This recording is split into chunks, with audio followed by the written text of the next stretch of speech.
Hey, in this demonstration I'm going to show you how OSX Macs authenticate against an Active Directory, specifically using Zscaler private access, but just a general principles of it.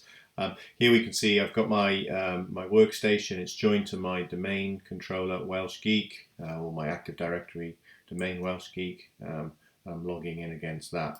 So here we go. I've already got a Kerberos ticket. So klist is the command that gives me that. What I'm going to do is kdestroy -a. I want to destroy all of my Kerberos tickets, and I want to be able to see this from first principles. And I'll show you a couple of different ways to do this. I'm going to do a packet capture on my internet, on my Wi-Fi adapter, but also on the tunnel adapter for Zscaler private access. So click go on that. I think that's always interesting. So a couple of different ways to do this. I can do a kinit and my username, and I will get prompted for my password. And what that'll do, some DNS will go off. I think I've got caching in DNS in the background going on. But ultimately, I got an answer back from my Kerberos ticketing server, my domain controller. Here's my request. It said, "Hey, you need to actually authenticate to me at the pre-auth." So here's the actual encrypted piece saying, I want to talk to the principal, which is the KDC. Here's my name is Mark Ryan or M Ryan. Service names and everything that come along with this. The ticket granting ticket is what I want. Here's the reply going, okay, great. You've now got a ticket. So I have my ticket granting ticket. And it kind of does exactly what it says, a ticket granting ticket. It's a ticket that I produce and I present to the Kerberos ticketing server anytime I want to get a service ticket, a ticket to a service. So if I now go ahead and open up Chrome and I browse to ADFS, which is my domain ADFS server, it's something that I want to sign out from because it seems to think I'm already signed in. That was the wrong one to press.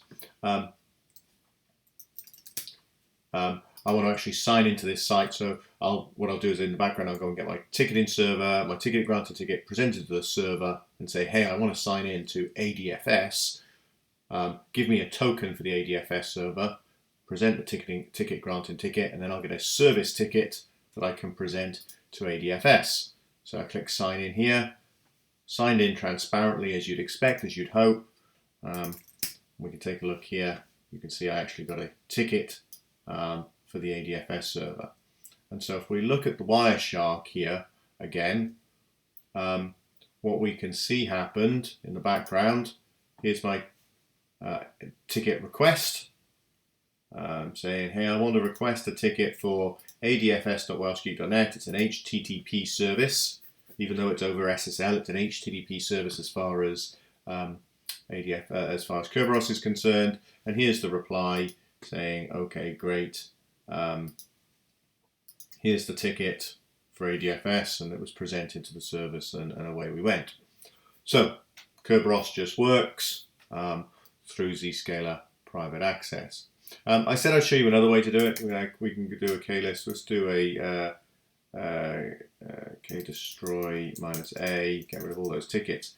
The other way you can do this is integrating with, obviously my workstation is part of the domain. I don't want users opening up command prompts all over the place. That'd be ridiculous.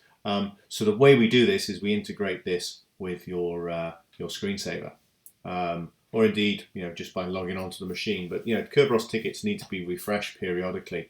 And so what I can do is if I go ahead and I lock my screen, and I get my screensaver up, and then I unlock it, I should now have a new Kerberos ticket. We saw some packets pass in the background here, and unlocking and locking the screen goes ahead and gets those Kerberos tickets as well. Again, what happens in the background. Let's go to admin.private.zscaler.com. Let's sign in here. And let's take a look at the diagnostics logs. We can see that the user Let's change this time period to the last hour. And here we go. So you can see here's the ticketing that went on. There's the ADFS server request. Here's the TCP port 88, TCP port 88 for the Kerberos ticketing. It all went through Zscaler private access. And from an administration perspective, in the application segments, it's my ADFS server that passed through ZPA, and I've got this wildcard, star.welshgeek.net. That grabs the DNS, but it also grabs we look at the ports on there.